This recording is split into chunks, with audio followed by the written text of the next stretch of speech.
Aleluia. Obrigado, Graça. Meu Deus, que ambiente glorioso.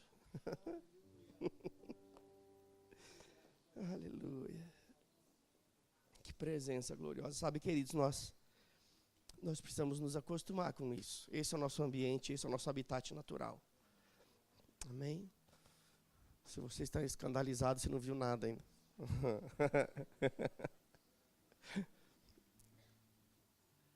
Quando nós olhamos para a palavra de Deus, descobrimos que você andar no Espírito não é uma coisa muito comum, não. Muitas vezes até escandaliza um pouco. Mas eu vou dizer para você que é melhor você andar cheio do Espírito do que andar seco, desprovido, de uma forma religiosa. Deus não está atrás de religiosos. Foram os religiosos que mataram Jesus. Deus não está atrás de religiosos.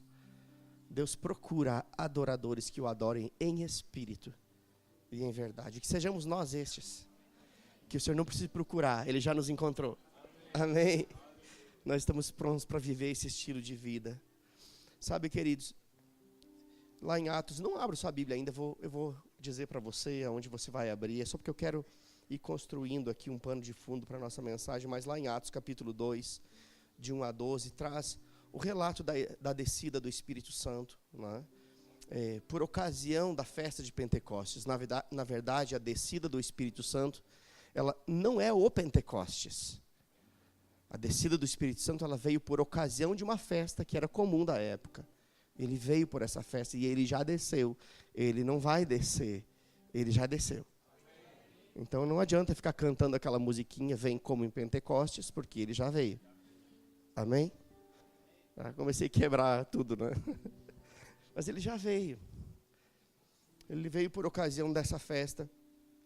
Nesse momento haviam 120 pessoas que estavam debaixo de uma instrução de Jesus. Jesus disse: fiquem em Jerusalém, porque dentro de poucos dias vocês serão revestidos de poder, serão minhas testemunhas, e estarão habilitados para fazer as mesmas obras e obras maiores, mas permaneçam lá, porque dentro de poucos dias, esses poucos dias já passaram, nós não precisamos mais esperar.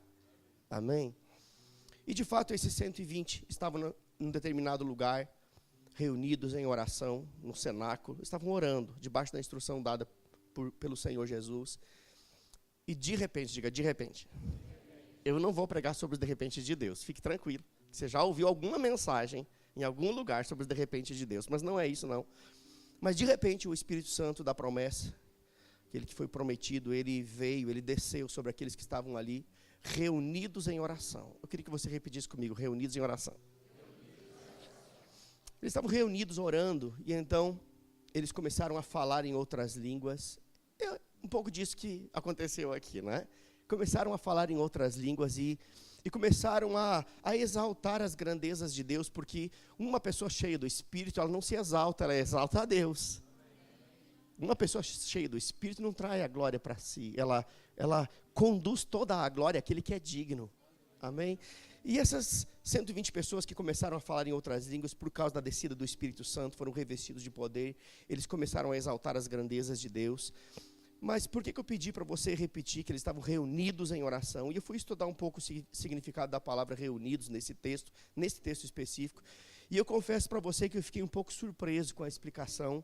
E a palavra reunidos aqui, ela não significa apenas pessoas que estavam reunidas num lugar. A palavra reunidos, dentro desse contexto, ela traz o sentido de estarem unidos no mesmo propósito e em total harmonia e acordo. Eles não estavam apenas reunidos, eles estavam reunidos num mesmo lugar, mas eles também estavam unidos em total harmonia, em total acordo, e todos com o mesmo propósito. E de repente, desceu. Olha só, isso nos mostra o quê? Que é possível que nós estejamos reunidos, sem necessariamente estarmos unidos, ou estarmos em acordo, ou estarmos em harmonia. Nós podemos, aqui uma reunião de santos. Igreja, a palavra igreja significa eclésia. Eclésia significa reunião de santos. Ei, igreja é reunião de... Não é reunião de pecadores. Amém? Então nunca mais diga que você é um pecador. Você foi justificado pelo sangue do Cordeiro. É uma reunião de santos. Eclésia é reunião de santos. Aqui é uma reunião, e todos nós somos bem mais de 120, estamos reunidos aqui. Mas isso não significa que todos nós estamos no mesmo propósito, que todos nós estamos em acordo, ou que estamos em harmonia. Pelo menos esse é o desejo meu, que estejamos assim. Mas estarmos reunidos, ou um povo que está reunido, não necessariamente significa que está em acordo, está em harmonia, ou está com o mesmo propósito. Agora, veja bem, naquele povo havia um espírito de unidade, havia um espírito de oração. Eles estavam reunidos em oração, com um propósito único, com uma harmonia perfeita, com um acordo entre todos eles estavam em acordo, buscando o mesmo propósito, e esta atitude deles, de não apenas estarem reunidos como um povo junto, mas unidos no mesmo propósito, unidos em acordo, em harmonia, esta atitude deles atraiu a manifestação sobrenatural do Espírito Santo da promessa. E a prova disso é que todos eles foram cheios do Espírito Santo e não somente alguns. Eu garanto uma coisa para você. Se alguns ali não estivessem em acordo, se alguns ali não estivessem numa harmonia com os outros, pode ser que o Espírito Santo viesse sobre alguns, sim, e outros não. Está comigo? Mas a prova de que eles estavam não apenas reunidos no mesmo lugar, mas estavam unidos no mesmo propósito, é que quando o Espírito Santo veio, a Bíblia diz que todos eles falaram em outras línguas e começaram a exaltar as grandezas de Deus. Agora, veja bem, havia alguns que estavam ali por perto, porque na verdade nós achamos que haviam apenas os 120 que estavam dentro da casa, mas provavelmente haviam centenas de pessoas que estavam do lado de fora, ou muitas pessoas que estavam do lado de fora da casa, como observadores daquela situação, e de fato havia, né? Eles estavam do lado de fora daquele ambiente de unidade, estavam do lado de fora daquele ambiente de oração, daquele ambiente de acordo. Na verdade, eles estavam ali do lado de fora apenas como que observando o que estava acontecendo. Mas eles não entenderam, eles não conseguiam entender, porque quem está de fora não está unido, não está em acordo, não está em harmonia, não está de fato reunido, como diz aqui, com um único objetivo, ele vai acabar se auto-excluindo. E foi o que aconteceu aqui, alguns estavam como que observadores, não dentro, mas do lado de fora. E pior do que isso, eles ainda acabaram julgando. E quando nós olhamos para a palavra de Deus, nós descobrimos que eles ainda disseram que eles estavam bêbados. Não, eles estão bêbados.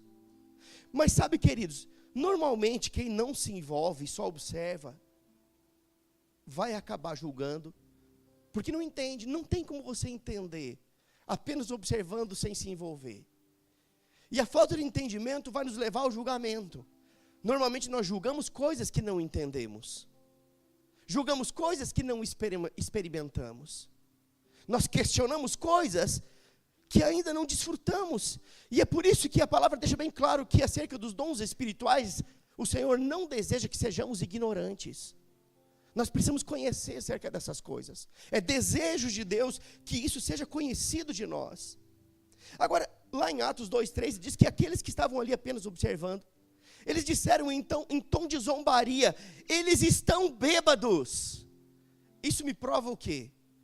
Que provavelmente eles estavam com uma atitude estranha, a ponto de serem julgados como bêbados. Uma coisa é certa, quer dizer, uma pessoa cheia do Espírito Santo, um crente cheio do Espírito Santo, ele não fica normal. Não espere normalidade num homem cheio do Espírito, numa mulher cheia do Espírito. Ou você é normal, ou você é cheio do Espírito. Você vai ter que escolher. Você não pode viver dentro do senso comum, dentro do normal, cheio do Espírito. Ou você é cheio do Espírito e faz coisas que você não faria se você não estivesse nesse ambiente. Ou você decide ser normal, e você pode ser normal. Mas fique sabendo de uma coisa, não é a melhor opção. Então uma pessoa cheia do Espírito não é muito normal, não. Fato é que eles foram julgados. E talvez você como eu já julguei. Eu estou falando coisa que eu fiz. Eu já julguei. Isso aí, isso é do Espírito, negócio de cair. Pois é. Pois eu descobri na palavra que quando a glória de Deus desceu, nem os sacerdotes puderam ficar de pé. Quem sou eu para julgar o peso da glória de Deus em manifestação? Eu não posso julgar porque o Espírito ele desceu como que línguas repartidas, como que de fogo, sobre cada um. Ou seja, cada um com as suas características, com a sua personalidade, com o seu estilo, e isso, Senhor, respeitando a individualidade de cada um. Ou seja, um vai chorar, outro vai rir, outro vai pular, outro vai rolar, outro vai babar, vai fazer qualquer coisa, mas desde que o Senhor seja exaltado. Amém? Não cabe a nós julgar. Agora, é interessante que Pedro, cheio da ousadia do Espírito, o mesmo Pedro que cortou a orelha do servo do sumo sacerdote, o mesmo Pedro que foi avisado que negaria Jesus, e disse, não, eu vou contigo até a morte se for preciso. O mesmo Pedro que foi alertado e ainda assim negou por 3 vezes antes do galo cantar. Houve um momento que Jesus ressuscitou e disse, olha, chamem todos, mas não esqueçam de Pedro. Sabe o que significa? Não importa o quanto você tenha errado, o Senhor nunca vai te deixar de lado. O cabra negou ele, mas quando ele ressuscitou, ele disse, chama todos, mas não esqueça de Pedro. E Pedro estava nesse ambiente, recebeu, estava lá em oração, reunido, num único propósito, em harmonia, em acordo, recebeu o batismo do Espírito Santo, ficou cheio do Espírito, começou a falar em outras línguas, mas ele sabia que estavam sendo julgados, estavam sendo questionados, e então ele se levanta na ousadia do Espírito Santo, se põe de pé, e a Bíblia diz que em alta voz, ele começa a pregar a respeito daquilo que tinha acabado de acontecer com eles. Ele se levanta em alta voz, ele começa então a pregar, olha, o que vocês estão vendo aqui, não tem nada a ver com bebida, não tem nada a ver com mosto. O que vocês estão vendo aqui é que esses homens não estão embriagados, mas cumpriu-se a profecia de Joel. Aquilo que Jesus também já havia nos alertado que iria acontecer quando ele disse, não saiam de Jerusalém, mas permaneçam lá, porque dentro de poucos dias receberão o poder do alto, o revestimento que vem do alto. E ele então vem falando essas coisas. E então ele continua a sua mensagem. E lá em Atos capítulo 2, versículo 31 e 32, agora você pode abrir a sua Bíblia. Eu só falei tudo isso para você entender o cenário em que Pedro estava aqui, se levantou na ousadia do Espírito para pregar, para um povo que estava questionando.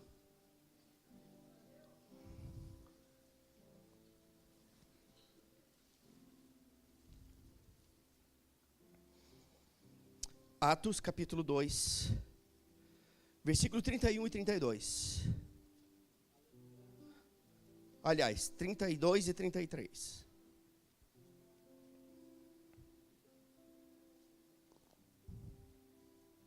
Está comigo? Diz assim: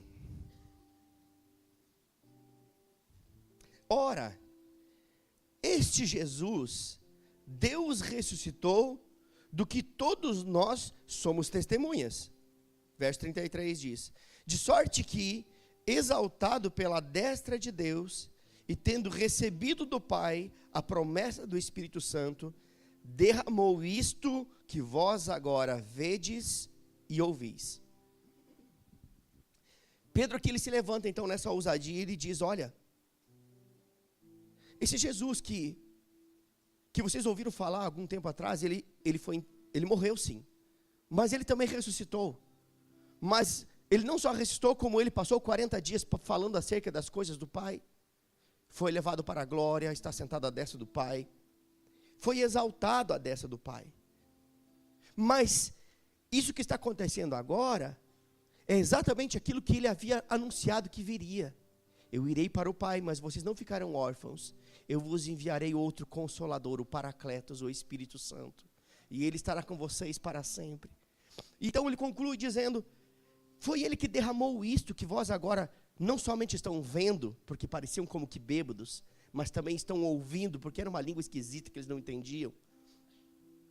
Então, diante daquilo que eles ouviram da parte de Pedro, eles fazem uma pergunta. E aí no verso 37 a 41, olha só, acompanha comigo. Diz assim, e ouvindo eles isto, compungiram-se em seu coração e perguntaram a Pedro e aos demais apóstolos, que faremos, irmãos? Pedro então lhes respondeu: arrependei-vos e cada um de vós seja batizado em nome de Jesus Cristo para a remissão dos vossos pecados e recebereis o dom do Espírito Santo. Ei, para um pouquinho, olha para cá. O único critério para receber o dom do Espírito é o quê? Se arrepender e confessar a Jesus. Não é o mais bonito, mais feio, mais gordo, mais magro, mais branco, mais escuro, mais rico, mais pobre, não. Tudo que nós precisamos é nos arrepender dos pecados, entregar a vida a Jesus, e estamos prontos para receber o dom do Espírito. O verso 39 diz: porque a promessa, ela vos pertence a vós, a vossos filhos, e a todos os que estão longe, e a quantos o Senhor nosso Deus chamar.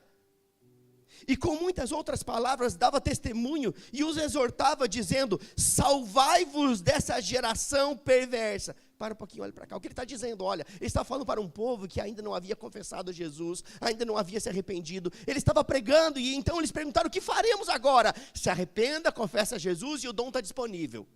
Mas ele diz então: ei, se salvem dessa geração perversa. Se fosse nos dias de hoje, eu diria assim: ei, não se envolva com os prazeres do mundo. Não ceda aos assédios que o mundo traz. Porque quem quer ser amigo do mundo, a Bíblia diz que constitui-se a si mesmo inimigo de Deus. O nosso ambiente não é o ambiente do mundo. O nosso ambiente é um ambiente santo, sagrado. Aquele que confessa a Jesus tem que saber que o seu ambiente é um ambiente santo e sagrado. Amém? Então ele continua e diz o seguinte... Verso 41, de sorte que foram batizados os que receberam a sua palavra, e naquele dia agregaram-se quase 3.000 almas. Rapaz, que coisa gloriosa. 3.000 pessoas. Num único dia, uma única pregação. A gente se alegra quando um pecador se arrepende. É porque tem festa no céu e aqui na terra também. Agora, imagina 3.000 pessoas.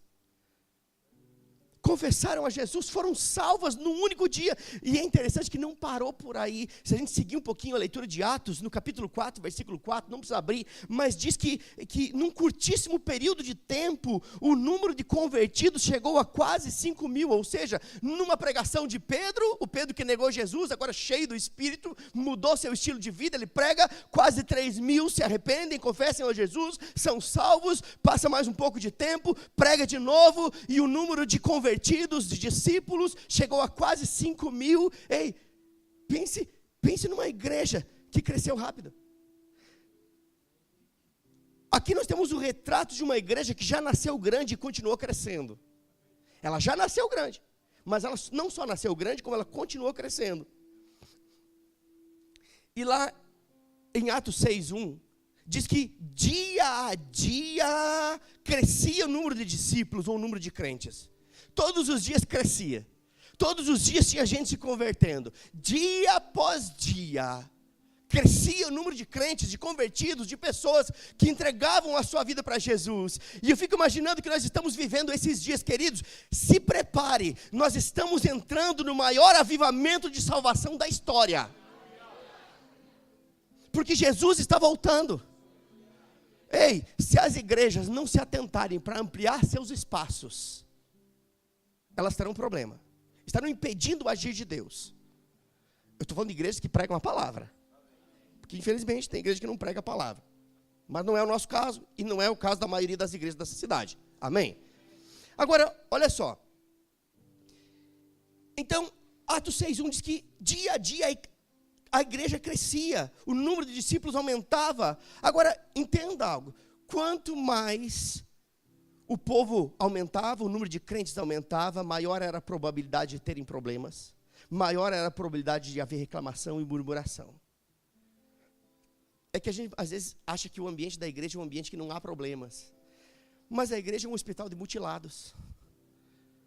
Quem chega na igreja é porque quer resolver um problema, seja de ordem financeira, emocional, espiritual, física. Ela vem com problema, e é para isso que a igreja existe mesmo.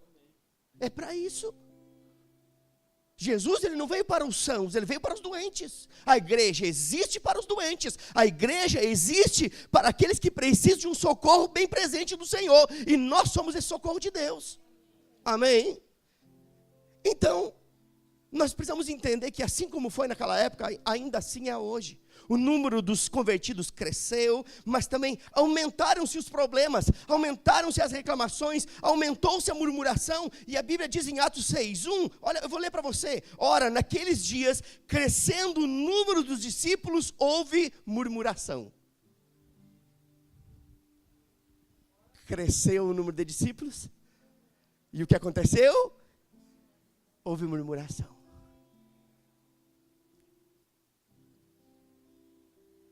Olha só, queridos, por que a murmuração aconteceu? Porque alguns aqui não estavam sendo assistidos da forma que gostariam e da forma que mereciam. Cada pessoa que congrega, ela precisa ser pastoreada. Ela não só precisa, como ela merece ser pastoreada. Ela precisa disso. Se ela congrega, ela passa a ser ovelha de um rebanho e ela necessariamente precisa ser pastoreada. O que estava acontecendo aqui é que porque a igreja cresceu rapidamente, o número de lideranças não era suficiente, não haviam pessoas para pastorear tanta gente. Então começou a haver murmuração, pastor não me liga. Eu já estou na igreja faz um ano inteiro, ele nunca me ligou. Eu estou aqui com 1 quilo de arroz na minha casa e ele nem sabe que eu estou... Eu não tenho espírito de adivinhação, gente. E se eu tiver, você tem que expulsar, que não é de Deus. Eu estou trazendo exemplos do nosso dia a dia para explicar o que estava acontecendo naquela época. A igreja cresceu rapidamente, mas quando vêm pessoas, elas vêm com problemas que precisam ser sanados, resolvidos. E é interessante que aqui, esse povo que precisava ser pastoreado, merecia ser pastoreado, né? Essa necessidade chegou até os ouvidos dos apóstolos, e eles então se reuniram os crentes e tomaram uma decisão para que todos de alguma forma pudessem ser assistidos de perto. E eu vou ler com você Atos capítulo 6, verso 2 em diante. Acompanha comigo. Aqui é a eleição dos primeiros trabalhadores da igreja. Atos capítulo 6.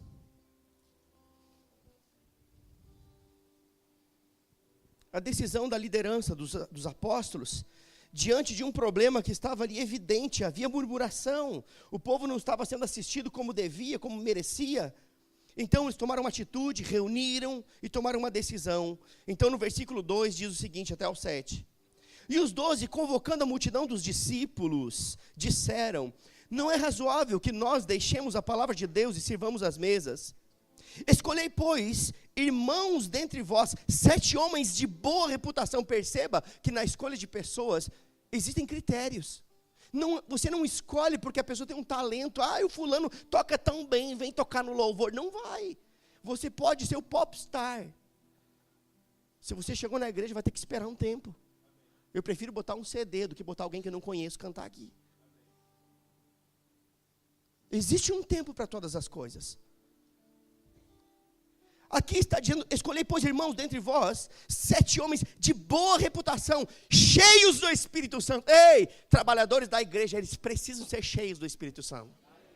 Amém? Cheios do Espírito Santo e de sabedoria. Sabedoria vem por meio de temor, porque o temor do Senhor é o princípio da sabedoria. Os quais encarreguemos deste serviço, em uma outra versão diz desse importante negócio. Mas nós perseveraremos na oração e no ministério da palavra.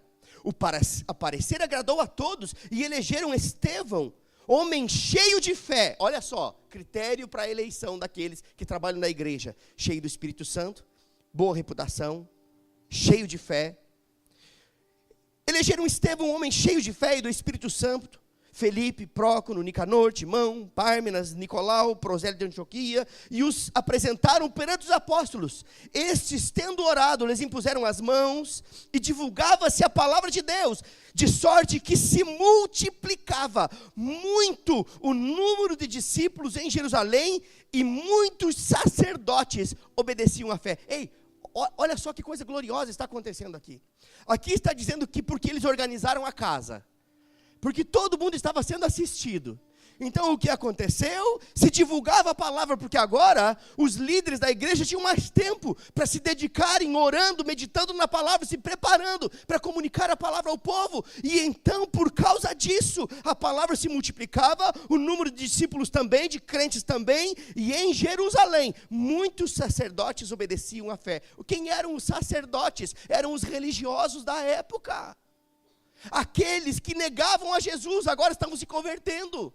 Aqueles que perseguiam a igreja agora estavam se convertendo. Por quê? Porque a palavra estava sendo pregada com uma ênfase. Havia um povo sendo cuidado. Eles começaram a perceber: esse povo é diferente. Tem alguma coisa diferente. Algo está acontecendo. Eu não sei quanto a você, mas eu tenho certeza que alguns aqui têm amigos e familiares que se converteram porque viram a diferença na sua vida. Amém? O que foi que eles fizeram? Eles dividiram as responsabilidades para que o pastoreio se tornasse mais eficaz, para que o pastoreio se tornasse mais leve. Na verdade, o que eles fizeram foi seguir o mesmo conselho que Jetro deu a Moisés. Moisés, lá na velha aliança, estava conduzindo o povo do Egito para a terra prometida. Então, Moisés estava ali como aquele que aconselhava o povo e ficava de manhã à noite. E o seu sogro é uma bênção, gente. A mais de 200 quilômetros de distância, melhor ainda, né? Estou brincando. Mas é uma benção. Mas Jetro chega e dá um conselho para ele, diz: rapaz, você vai se acabar todinho, e não só você, esse povo que está contigo também. Você não vai suportar, porque você vai de manhã à noite. Não, mas é porque o povo vem a mim, eles têm demandas, e eu estou nessa posição, eu preciso supri-los. Mas você pode suprir tantas pessoas que você pode acabar morrendo de inanição espiritual. Equilíbrio. Então Jetro diz: rapaz, não vai dar certo. Você vai se estropiar todo. Eu estou usando uma linguagem de hoje, né? Não tinha estropiar na Bíblia.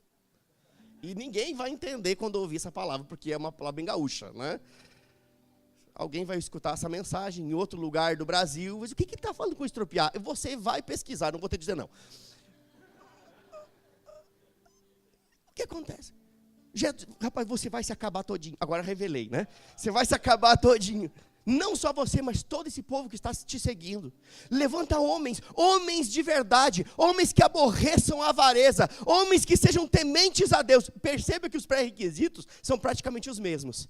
E estabelece-os como líderes de 100, de 50, de 10, de 1000. Ou seja, há pessoas que cuidarão bem de 1000, há pessoas que cuidarão bem de 100, há pessoas que cuidarão bem de 10.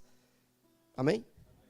O importante é você fazer bem feito o que você foi chamado para fazer, e não querer ser aquilo que não foi chamado. Amém? Então aqui, queridos, nós percebemos que o que os discípulos fizeram foi basicamente seguir o conselho de Jetro, dividir as responsabilidades. Ou seja, se Moisés não tivesse levantado auxiliares, ele ia ter problema. Lá está escrito que ele ia desfalecer e o povo ia desfalecer. Sabe o que isso significa? Um líder centralizador, ele desfalece e desfalece o povo. Por isso que é importante dividir as cargas, dividir as responsabilidades. Agora, olha só. Nós somos uma igreja novinha, gente. Quem está aqui na igreja de 2 anos para cá? Levante a mão. 2 anos para cá. Quem tem de 2 anos para cá? Levante a mão. Não, tem mais gente do que isso. Nós estamos agora em novembro de 2017. De novembro de 2015 para cá, quem entrou para a igreja? A maioria. Né? Nós somos um bebê, gente. Somos um bebê como igreja. Para quem não sabe, nós começamos, vou repetir isso, porque talvez alguns já saibam, outros não. Sempre tem gente nova entrando. A igreja nasceu no dia 17 de julho. 17, né? 17 de julho, né? De 2003, lá no Hotel Ibis. Nós morávamos em Belo Horizonte, viemos de lá para fazer o primeiro culto. E ficamos 6 meses, indo e voltando todos os meses. Viemos de Belo Horizonte para Caxias, fazíamos o culto, voltávamos para lá. Depois viemos morar aqui em janeiro, passamos mais 3 meses no hotel. 9 meses e o filho nasceu. O tempo de uma gestação, né? O filho nasceu, viemos para cá, não tinha teto, não tinha nada. Quem é daquela época lembra. Se você olhar, tem um videozinho, eu fiz questão de deixar o primeiro vídeo do perfil da igreja, porque tem gente que precisa saber como tudo começou. Tem gente que chega aqui hoje, senta numa cadeira estofada, tem um ar-condicionado soprando, deixando geladinho, mas não sabe o quanto a gente sofreu. Tinha uns ventilador preto que faziam um barulho infernal, parecia um enxame de abelha. E antes nem tinha. Hoje não é mais assim. Mas passamos 9 meses no hotel, viemos para cá. Fizemos o primeiro culto dia 5 de abril de 2014, culto de mulheres. As mulheres que inauguraram a igreja, gente. Pelo amor de Deus. Né? Mas se a gente somar, nós temos 3 anos e meio aqui nesse lugar, nessa igreja, nesse espaço aqui. 3 anos e meio, mais 9 meses de hotel, totalizando 4 anos e 3 meses, desde o primeiro culto que foi feito lá no hotel, né? Ou seja, né, em 4 anos e 3 meses, isso eu estou contando 9 meses de hotel que ainda não tinha um formato de igreja, eram reuniões que eram feitas uma vez por mês. Mas nós já nascemos grande. Eu me lembro que aquele primeiro culto, o auditório estava lotado. Quem estava no primeiro culto? Olha aqui, a família da mim estava lá, Tati estava lá. Gente que eu nunca tinha visto mais na minha frente, nem estavam lá. Eu não sei como apareceu, não, mas foi. Estava cheio. A igreja nasceu grande. Rapaz, eu fiquei impressionado. Eu descobri que eu era incrédulo.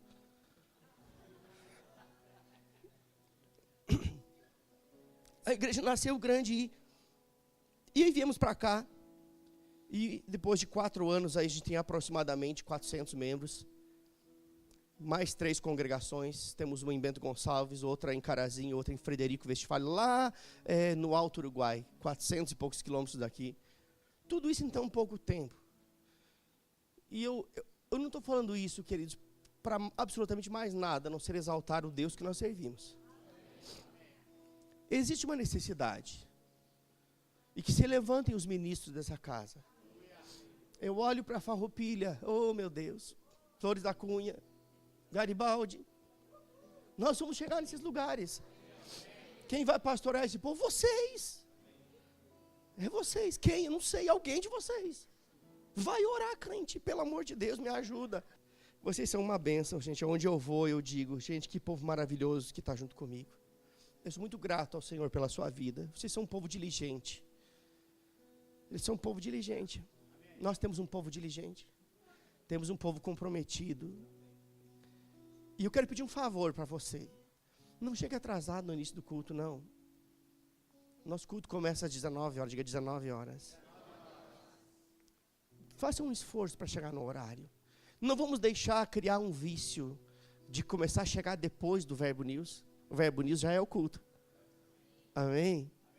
Nós podemos melhorar um pouco mais nisso. Estamos muito bem, graças a Deus. Mas podemos melhorar um pouco mais. Mas o que eu estou querendo dizer com isso é que, devido ao crescimento, né, é possível que hajam reclamações e murmurações no nosso meio. E é possível que isso venha acontecer, mas se nós quisermos evitar isso, eu estou agindo de forma preventiva aqui. Nenhuma murmuração, nenhuma reclamação chegou no meu ouvido, só para você saber. O pastor está bravo, ele trouxe uma mensagem de correção, ele ouviu alguém reclamar. Não, eu não ouvi nada. Eu prefiro agir como um bombeiro que, né, vem antes, faz todo o projeto, para que não haja nada. Aprovou, tá, pronto, estão liberados. Então, agir de forma preventiva. Então, para que nós não caiamos nesse erro, evitemos qualquer tipo de reclamação ou de murmuração no meio do povo, nós temos que agir como eles agiram.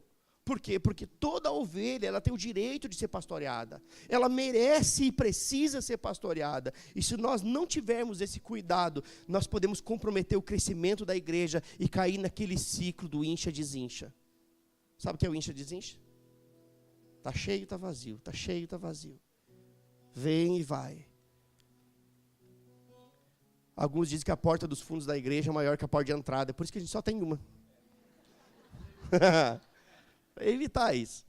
Mas nós não queremos cair nesse ciclo, não. Isso não acontece aqui, graças a Deus. E nem vai acontecer. Amém, queridos? E é por isso que eu estou trazendo essa palavra pastoral. Hoje eu gostaria de falar sobre fé, sobre justiça, sobre curso, sobre qualquer coisa. Mas o Senhor inclinou meu coração para trazer uma palavra bem pastoral hoje mesmo. Para que nós não caiamos nesses erros.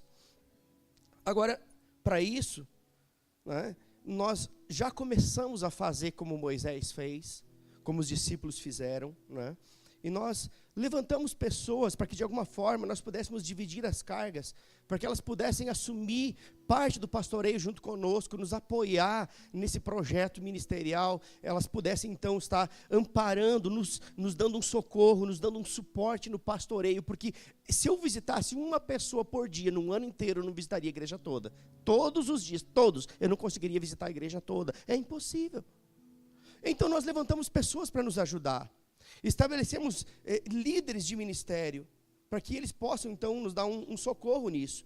E como a igreja, ela tá sempre pessoas novas chegando, eu quero apresentar para você algumas pessoas que fazem parte disso. Glória a Deus. Eu não quero desmerecer o restante da equipe de trabalho. Tem muita gente boa trabalhando nos bastidores. Lá em cima tem gente cuidando do som, para que você ouça de forma agradável.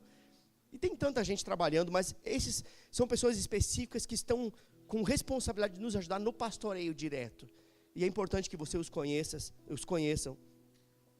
Agora, vale lembrar que a igreja primitiva, ela nos dá um referencial muito grande. Nós não podemos esquecer de olhar a forma com que eles procederam, para que nós possamos seguir as suas pegadas e continuarmos crescendo de forma saudável, de forma, que produza vida nas pessoas. E eu queria que você abrisse a sua Bíblia em Atos capítulo 2. Daqui a algum tempo eu vou anunciar de novo a liderança e vai ter muito mais pessoas. Amém?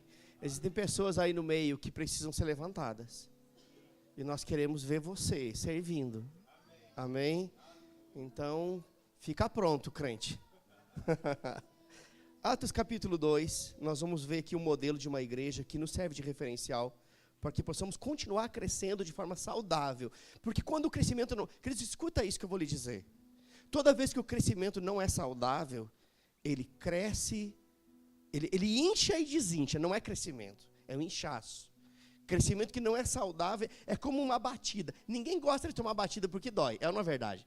Pronto, igreja que ela aumenta sem saúde, vai chegar um ponto que ela vai desinchar. E nós não queremos isso. Nós queremos o crescimento que vem de Deus. O título dessa mensagem é o crescimento que Deus dá.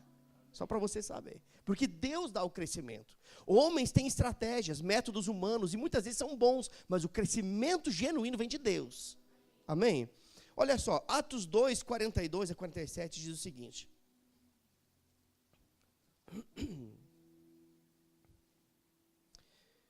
E perseverar em empreender esforço, queridos. E perseveravam na doutrina dos apóstolos, na comunhão, no partir do pão e nas orações. Em cada alma havia o que, gente? Diga temor. Em cada alma havia temor, e muitos prodígios e sinais eram feitos pelos apóstolos. Todos os que criam, todos os que eram da fé, eles estavam unidos. Lembra que eu falei de união aqui no início?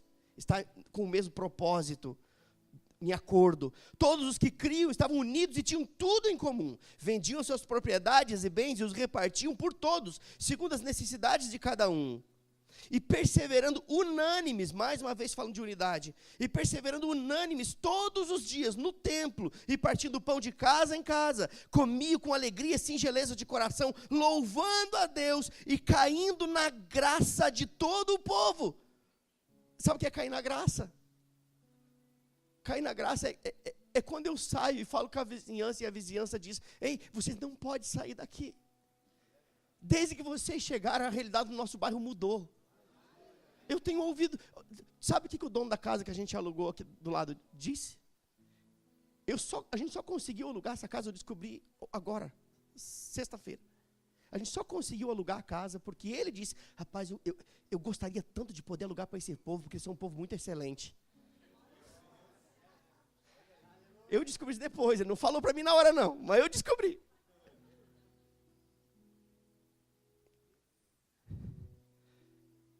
E o texto continua e diz: e caindo na graça de todo o povo, e cada dia acrescentava-lhes quem, gente? O Senhor, os que iam sendo salvos. Ei, o Senhor não é tolo, e Ele sabe aonde Ele pode enviar aqueles que serão salvos e cuidados. Porque muitas vezes a igreja não cresce, porque não tem ninguém para cuidar. não tem ninguém para aconselhar, não tem ninguém para conduzi-los no caminho. Deus não é tolo para colocar pessoas aonde elas não serão nutridas, supridas e cuidadas. É por isso que é Ele que dá o crescimento.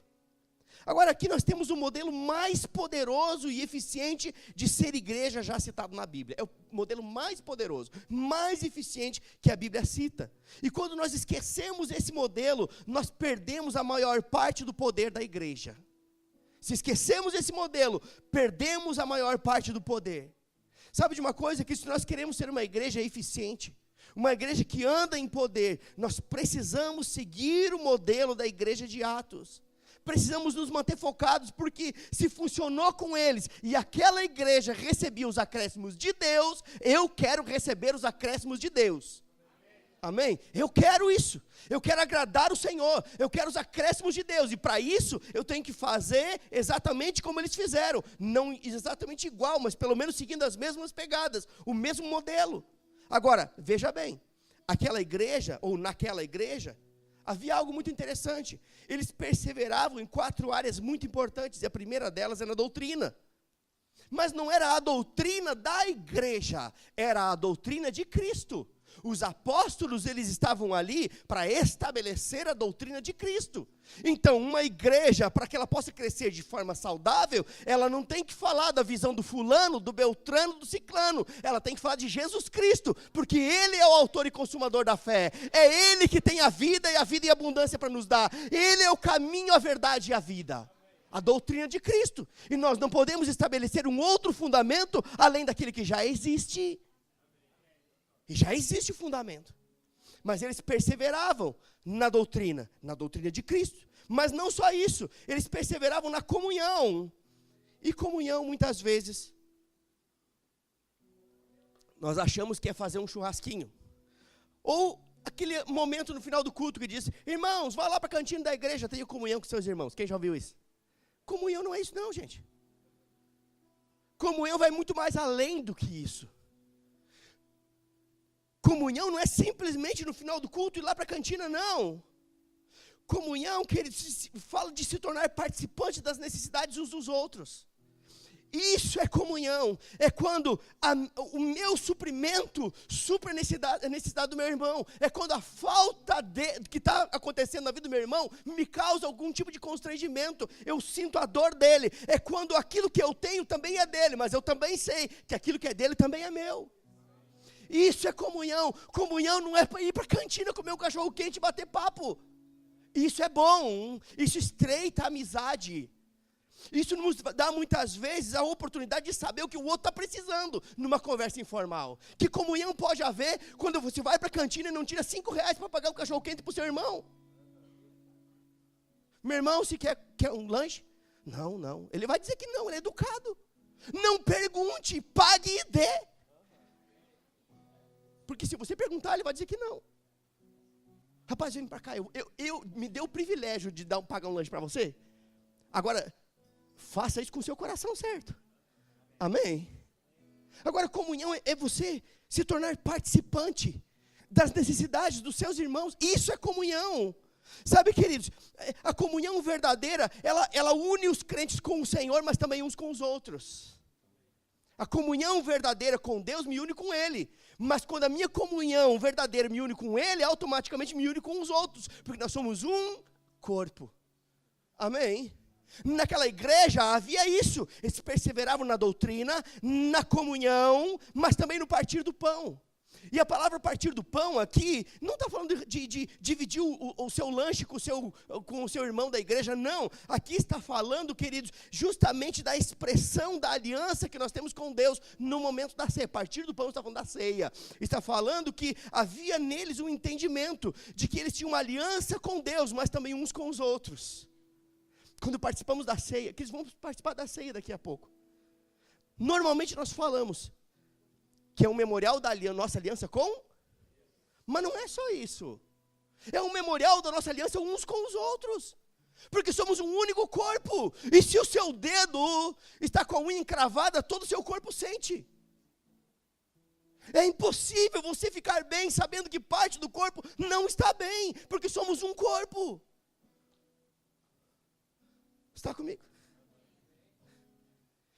quando celebramos a ceia, estamos partindo o pão, como eles faziam aqui, nós estamos expressando a nossa união com o Pai. A nossa união por causa da aliança que foi estabelecida por meio do sangue de Jesus, mas também uma aliança uns com os outros. Mas esse povo, eles também perseveravam na oração. E a oração, ela deve ser a base para qualquer tipo de projeto, seja ele pessoal, ministerial ou profissional. Qualquer projeto, querido. Eu tenho um projeto pessoal, está orando? Eu tenho um projeto ministerial, está debaixo de oração? Eu tenho um projeto profissional, pastor, está orando por isso? Qualquer projeto da nossa vida tem que ter como base a oração. Porque a oração, ela vai nos trazer a vontade de Deus para aquele projeto, o que Deus pensa, o que Deus idealiza. Ei, tem gente que acha que Deus, ele é como um corpo de bombeiro, quando está tudo pegando fogo, ai meu Deus, e agora? Não, ore antes, e Ele vai te ensinar o caminho, vai por aqui, faça isso, e você não vai precisar pedir socorro porque a casa está pegando fogo, mas isso acontece por causa da oração. Amém, queridos? A oração, ela deve ser a base. E nós somos uma igreja que ora, nós temos dado tempo para isso. Lá na igreja não ora, não, talvez é você que não vem na hora que estão orando. 6 horas até as 7 horas, é tempo de oração aqui na igreja, aberto para todo mundo. Toda terça-feira, às 15 horas, das 15 às 16 horas, nós temos um culto de oração aqui. Ei, só para você ficar mais tranquilo, a gente não recolhe dízimo nesse culto não, tá? Nem oferta, é só para orar. Se eu ir mais um culto, tem que dar mais uma oferta, não vou não. Ei, venha crente, porque é o momento que você vai ter para Deus trabalhar coisas em você, para você orar por outros, e a Bíblia diz que Deus mudou a sorte de Jó quando ele orava pelos outros.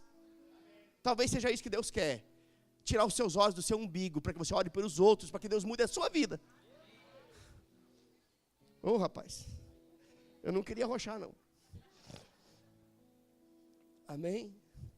Sabe que alguém já disse isso, para tentar fazer para a gente tentar descobrir que nível de vida de oração nós temos.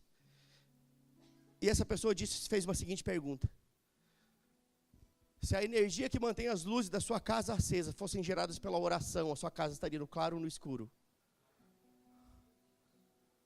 Se a energia que faz com que as luzes da sua casa se mantenham acesas fossem produzidas por meio da oração, a sua casa estaria no claro ou no escuro? Às vezes eu vejo a minha meio penumbrada. Eu tenho que orar mais. Amém? Temos que orar mais. Aleluia. Jesus orava muito e por isso ele andava em poder. Amém? Jesus, nem os discípulos, ele escolheu sem orar. Ele foi orar e orou muito para escolher, para tomar decisões acertadas. A igreja primitiva orava muito, era uma igreja que andava em poder. E eu quero trazer um exemplo da igreja primitiva para você aqui. Lá em Atos capítulo 12, traz o relato. Tiago, irmão de João, foi preso. E aí, mataram Tiago. E Pedro estava lá na prisão. Era o próximo da fila. Mataram um, o outro estava na fila de espera.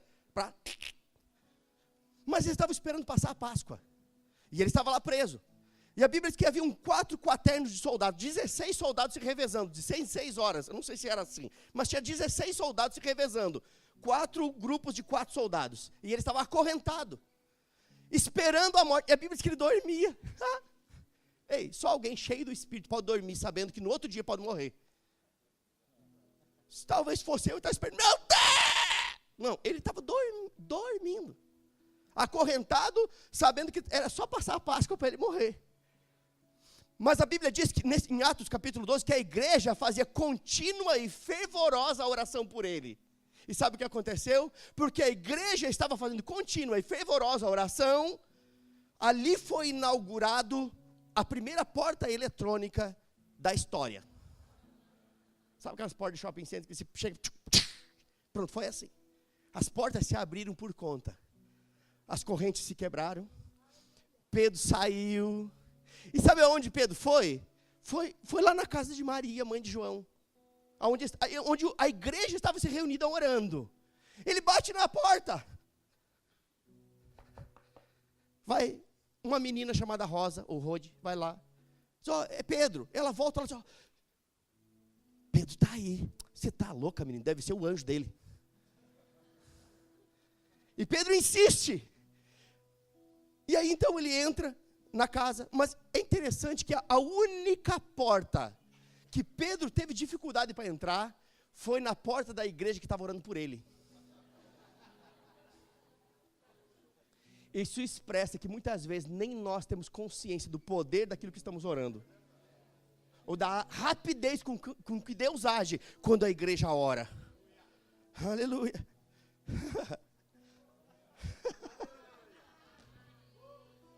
Nós precisamos orar mais.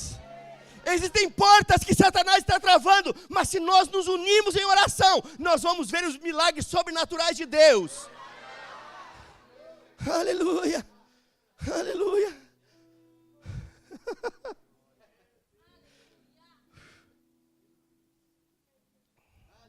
Uma coisa é certa, queridos. Todo mundo quer poder, mas se queremos andar em poder, temos que orar mais. Aleluia. Sabe, queridos, a mesma igreja de Atos que nós lemos aqui, diz que cada crente daquela igreja andava em temor. E temor nada mais é do que reverência, respeito pelas coisas do Senhor. Não somente na igreja, mas dentro e fora da igreja. Andar em temor, que eles têm faltado temor no meio da igreja. O que é faltar temor? Faltar temor é você não cuidar a hora de chegar no culto, é falta de temor. Por isso que eu pedi para você chegar no horário. Me ame, pelo amor de Deus. Falta de temor é você não dar o devido crédito àquilo que é importante. Mas nessa igreja, nesse povo, em cada alma havia temor.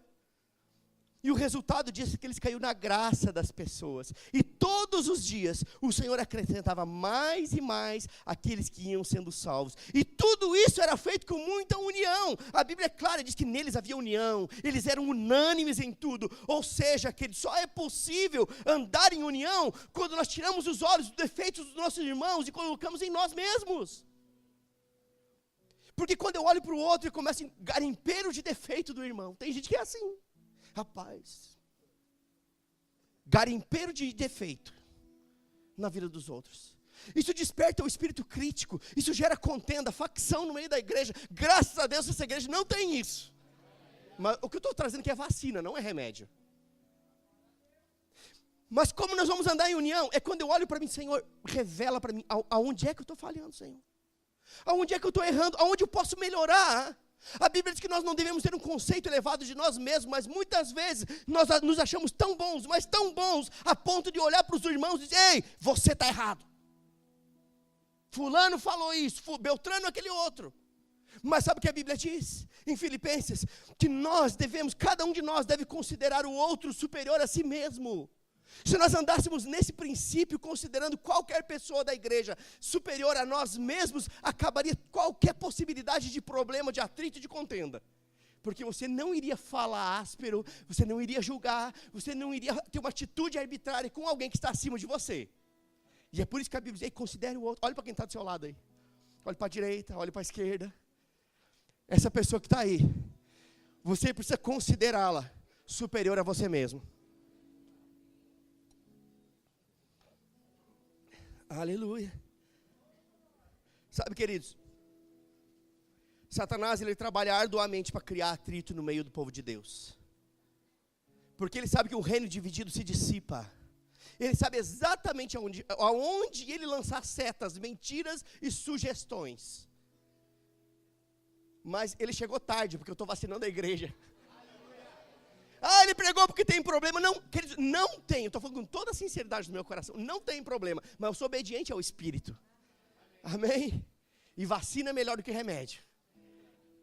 Agora, Satanás sabe que ele trabalha arduamente para causar dano, para causar atrito no meio do povo de Deus, porque isso enfraquece. Ele sabe que a contenda enfraquece e que a união fortalece. Ele sabe que um povo unido é um povo forte. Um povo unido é um povo que conquista território. O próprio Deus disse, não haverá impossíveis, porque eles estão unidos. Lá em Gênesis 11 diz isso. O propósito era errado, mas até Deus reconheceu que um povo unido não há impossíveis para eles. E Satanás sabe disso. E é por isso que ele tenta criar problema no meio da igreja, porque ele sabe que a confusão, a contenda vai enfraquecer o povo de Deus, mas ele chegou tarde. Abra sua Bíblia em Salmo 133. É o último texto que nós vamos ler.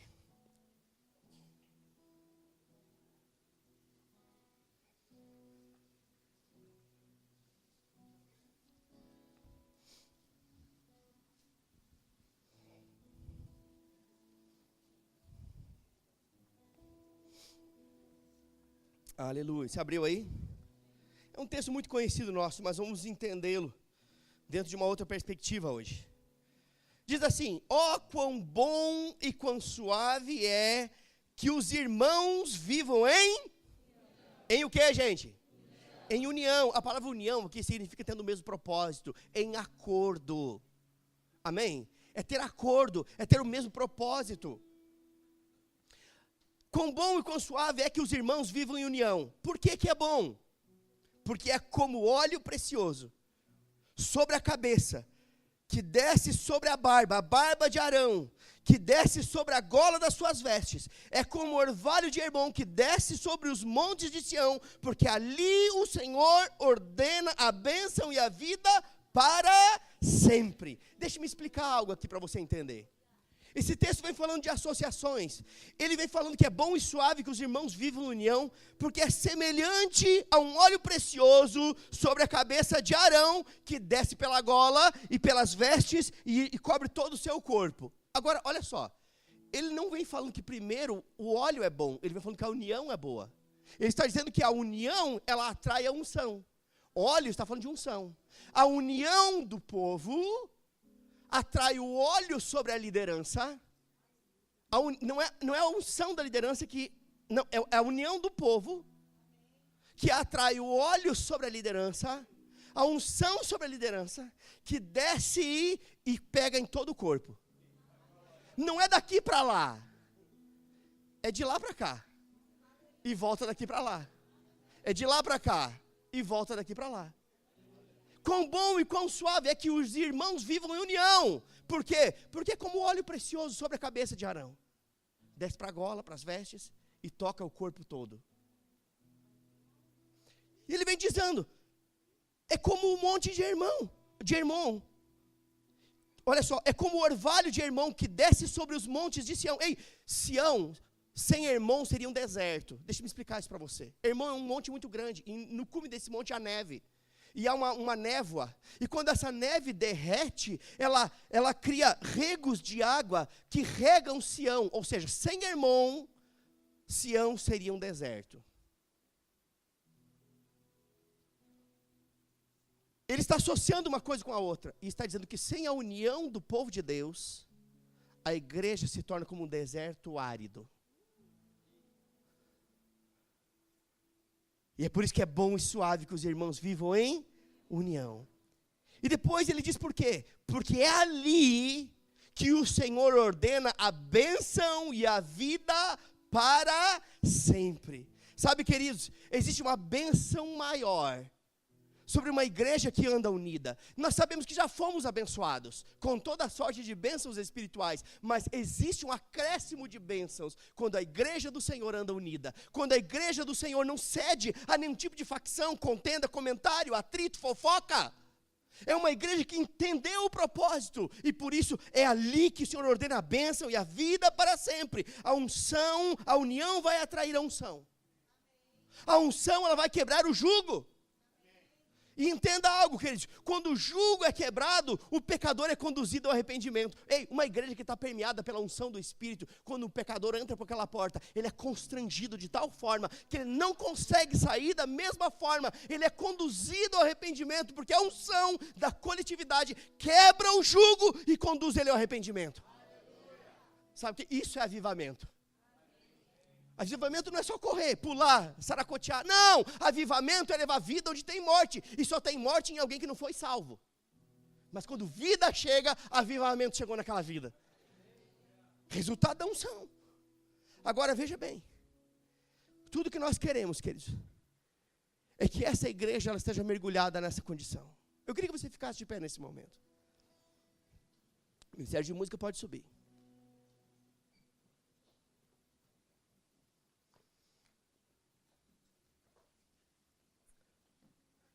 Sabe, eu não conheço todos aqui.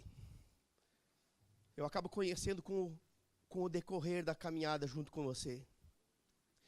Mas o meu desejo é que cada pessoa que entra nessa igreja, ela se sinta acolhida como alguém que é acolhido numa família. Eu prefiro ser pastor de uma grande família. O ambiente espiritual dessa igreja, ele tem que ser um ambiente de família.